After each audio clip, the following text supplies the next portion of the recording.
தேவனுக்கு மகிமை உண்டாவதாக.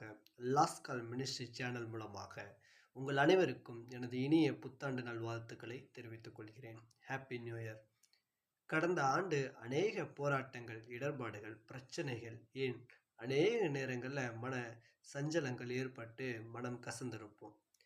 ஆனால் தேவன் அதிலிருந்து நம்மளை பாதுகாத்து இந்த வருடத்தை காணும்படியாக கிருபை செய்திருக்கிறார்.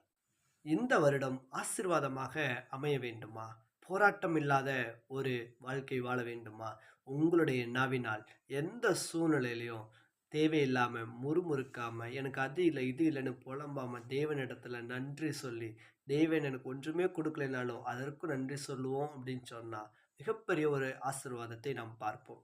கர்த்தரை நம்புகிறவனோ செழிப்பான் என்று சொல்லி நீதிமொழிகள் 28ஆம் அதிகாரத்துல நம்ம வாசிக்கிறோம். அவ்விதமாக நாம் செழித்திருப்பதற்கு கர்த்தரை நம்ப வேண்டும். தேவன் உங்களை ஆசீர்வதிப்பாராக. ஆமென்.